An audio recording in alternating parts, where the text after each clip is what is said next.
Hello, everyone. Uh, this is what happens when you're learning things and figuring out how things go. Okay, that was a bit of a rough start. Continuing the rough startness. Bear with me one more moment. Hello and welcome, everyone. Hello and welcome, uh, fellow weirdos and wildlings and seekers and journeyers, and welcome to this semi panicked. Trying of things that are familiar and yet new at the same time. So I am also recording the 52nd episode of Pennies in the Well, which is a podcast that I started a very long time ago when podcasting, back in the days when podcasting was actually relatively new. And unfortunately, I haven't had a chance to really engage with it for, well, probably several pandemics worth of time because, you know, pandemic is a unit of time now from a certain point of view. Yeah, so it's a little hard sometimes kind of coming out, being heard, and in this case, seen. So to orient both sides of this crazy insanity moment that is happening, for those who are listening per usual, FYI, this is actually being recorded with video straight onto a live stream with YouTube, which is how I think I'm going to try and get back into podcasting. And then for the YouTube side and the video side of things, for anyone who is new to me, new to this exploratory, crazy insanity that is my way of approaching things, yeah, so I've also been doing a podcast, or I used to do it for years, and it's over there. And it was all audio, which was kind of great because, I could do whatever. No one saw me. And now I am video recording this, and it's a little intimidating, not going to lie, which happens to be my preferred phrase, apparently, of the month, Steve. I don't know if you get those as well, but I tend to pick them up, and the current one is that. So sometimes we just have to step out and engage with our intentions. And yeah, this is a jumping off of the high dive. Just do it. Close the eyes, leap, and you can go. Right. So when I was thinking about this and exploring this idea of moving back into podcasting and how to do it realistically, efficiently, because I don't have the time, people. I don't have the time. Comments are not turned on for any of my channels because I do not have the inclination and wherewithal to be able to moderate and engage with comments and create content. I can either engage with people or I can create. I can't do both. I don't have enough life energy. So here I am. Much as I would want to actually engage with you guys, not doing that. Instead, I am babbling, and I really wish at this moment that I could hit pause. But you know what? That's not an option when you're live streaming on YouTube, which is very, actually somewhat off-putting, to be honest. A little distressing. So I wanted to move back into podcasting, or at least I wanted to get into the making and sharing more of information. I've been going through a paradigm shift for, it seems like, forever, and how I engage with magic, how I view the world, how I do all the things has really radically changed over the last, I don't know, 5 to 8 years in particular, and wanting to share that out. And how can I do that really efficiently, again, given that whole lack of energy and time? And who knows, maybe I will delete this down at least on the video front, because somehow it's easier to feel that people can listen to me babble forever when it's just audio, but somehow so much worse when it's video. Oh, dear gods. Yeah, this is going to be that whole, I did it. It's going to be ugly. We're just riding this wave because this is how we get better. When I started Pennies in the Well, a very long time ago now, it's been well over a decade, and it was funny. The name was not planned. It was shortly after my near-death experience involving the cauldron, which was only near to death in the sense that I had a moment where death and I did this kind of moment. I was drunk, so caution, sitting on one of those large exercise balls, the big round exercise balls. And I was, well, I fell long story short, I fell, and I fell with like this much space between my head and the wall, and even less space between my head and the cast iron cauldron that is like this big around. Is like the ball could sit almost inside of it. Um, and I had kind of that, if I had been like 6 inches further back, that would have been like the head through the wall or snap neck. And if I'd fallen onto the cauldron, that would have been very, very bad. So near death experience. And then from that cauldron came I was thinking about doing the podcast thing. I do like to babble. While I'm an introvert, I enjoy the sharing of information. Go figure. So I was planning to do a podcast, what do you call it? And from the cauldron, from the ancestors, came Pennies in the well. Because of the wonderful thing she does. And that was the thing that happened. And with it, I describe it as a podcast on magic, life, and living, which is actually bringing us to the actual topic of this ramshackle, kind of long horror story of a live stream. Thank God with live streams, I think there's a less expectation, because if I had actually curated this, there'd be potentially an expectation that I would have scripted my video. I don't script. I make notes sometimes, but I don't script. It's not my strong suit. So, magic, life, and living. And it came to, and one of the things that I've been working towards through all this paradigm shift, there's been a number of things where I went, you know what, I need a different word, a different name, a different nomenclature to be able to better describe and communicate and engage with certain concepts and entities, and to be able to communicate that effectively. And one of the things that I got really frustrated on is if you try to define magic, as I asked that once of Ivo Domingo Jr., who is amazing. You should check out his website, and he does online courses now, which is the reason that I've actually encountered him, because without his online teachings, I wouldn't see him. I'm on West Coast, he's on East. I've been practicing a long time. Fabulous. I could say much, but I'm not going to. Anyhow, asked him his definition of magic at one point, and if I recall correctly, his answer was pretty much depends on the day and the context in which it's asked, because it's hard to define magic. And another way that I have ended up defining magic, or hearing the result being defined this way, is it's kind of like porn. You know it when you see it.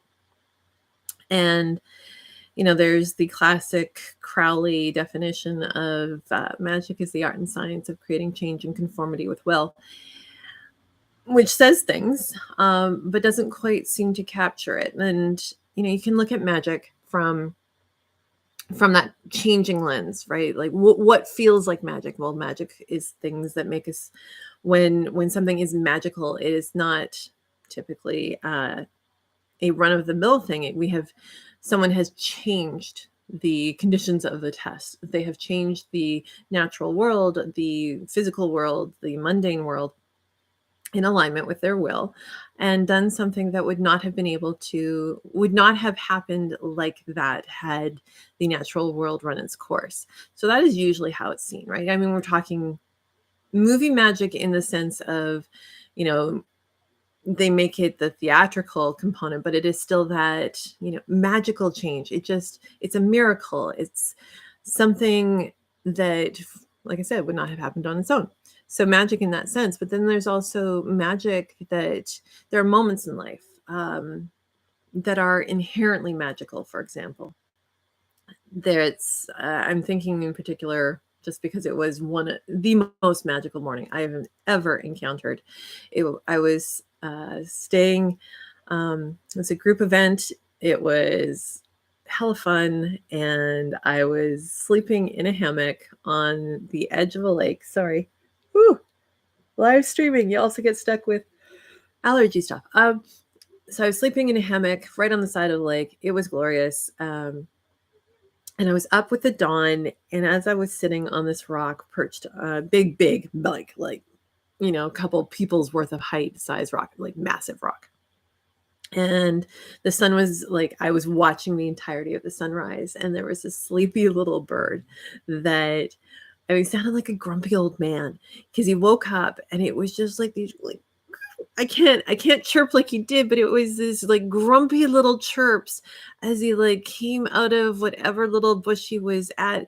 And I was so calm and still and part of the moment that he went on my foot for a little bit, because I was just part of the landscape. It was, and then other little voices started to wake up around me, and the glow coming over the hill, because there was I mean, it's not really a mountain in my part of the world. It was a hill, but it's a big one. The light was starting to come. The sun would rise from behind it, so it was starting to show. And on the stillness of the lake, this loon swam across, just singular, super again quiet in that beautiful morning. And at one point, he took his head and went down into the water.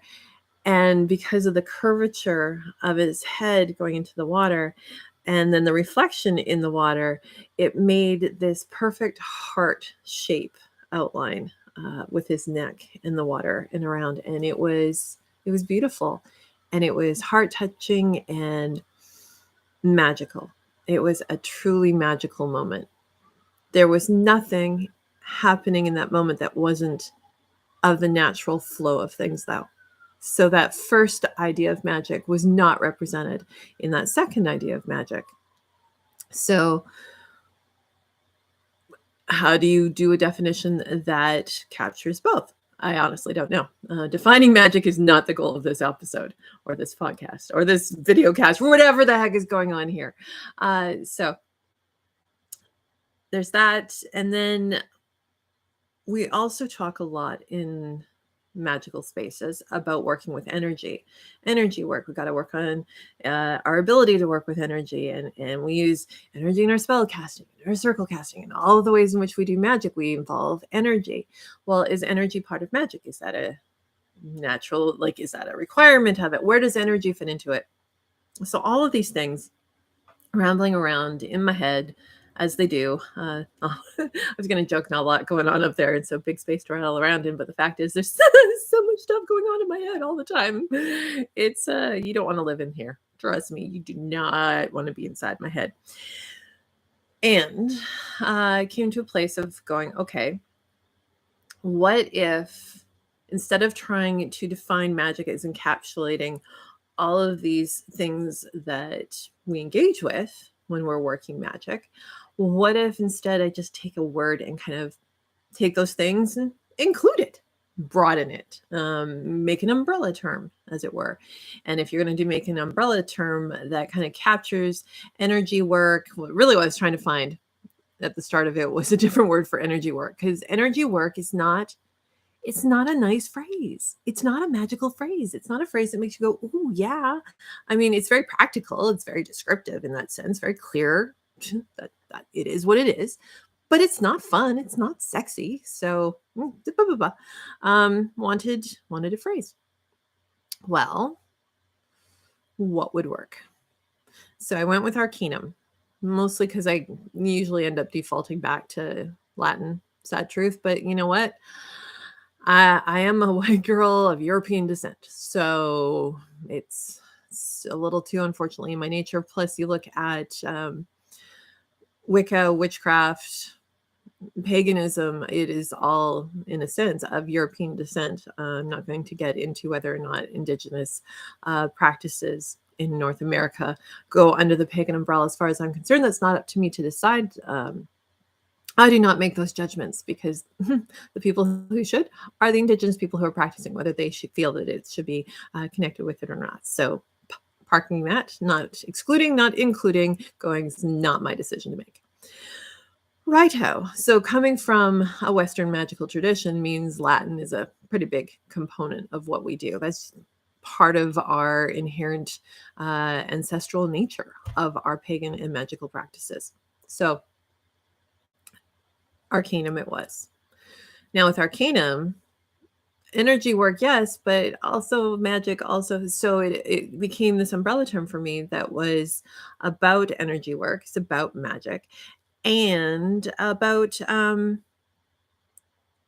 this kind of almost through line in the middle, which is when we are when when we are living, or when there is life, there will also be death. So sometimes I look at this as the umbrella term for life, death, etc. is living, because if you're living includes life and death. But sometimes I say it's life, and life includes the living and the dying. But mostly, I mean, living includes life and death. And one of my favorite quotes from my favorite author, Lois McMaster Bujold, Bujold, is in, I think it's Barrier is the book. Great set of books. Doesn't matter now. The point of it is to say this quote. She had just main character had given birth to a child, and in it she was reflecting that with this birth she had brought one death into the world, and that is how intrinsically together they are tied. When we are born, our death is brought into the world.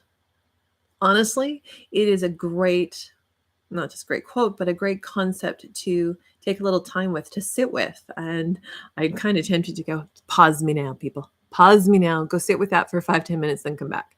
And if this was in a different environment, I would actually keep the time running and let those couple minutes play out as you contemplate. But we are not in that level of relationship at this point. So I will just keep babbling, but invite you to think about that, about thinking of how with every life that is born, a death is also born, waiting to take us back through the veil at the end. So there's this life death quality inside of living, and with living, there's that energy and that movement. So living is about energy. Life has energy, death has energy. They are magical in their own way, and so they too fall under the Arcanum umbrella. So I had this great Arcanum, this is cool, this is great, wonderful, yay. And as I was contemplating this crazy solution to my I don't have enough time, how am I going to do the things I want to do, uh, realization that, hey, what if I just record the podcast at the same time as I do live streaming for YouTube, and then, oh, look, they join together. Isn't life grand?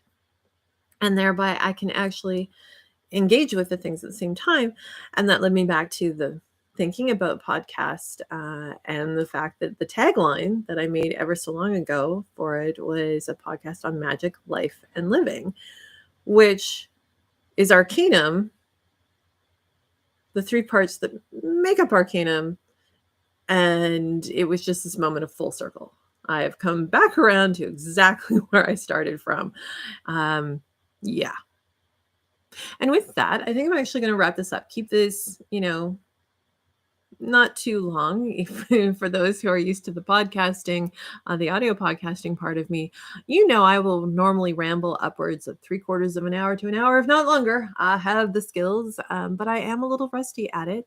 And doing this without any chance of backing up and correcting, while a pretty standard item for me to do, still not something that I'm ready for, because I haven't been practicing. We got to practice our things in order to get good at it. With that, hopefully you're getting a sense that somewhere underneath this insanity of rambling, there are some plans in the works. I have thoughts. I have plans. I have intentions. I also have fears and personal barriers and avoidance factors like you wouldn't believe. That we will actually talk about at another time, because, well, it will make sense to talk about that on the presumption that this actually works and it goes forward and I do the things and we engage, and that we're going to do this, right? We're going to do this. So, hey, this is me jumping off of my panic cliff, my desire cliff. It's like jumping off of a desire cliff straight into the desire, past all of the fears. I don't know. That analogy totally epically failed in the end. But given that I have taken my little leap of faith and just done this, because sometimes no matter how ugly it is, you just got to make that first pancake. Just make the first one and then make the second one. And by the time you get to the 200th pancake, you actually get pretty good at it. Yeah, I made crepes today. I got pancakes on the brain, and I've made a lot of crepes over the years. Gotten quite good at it. So with this, I'm just going to wish you all, well, may the blessings of the weird and the wild be with you. Blessed be.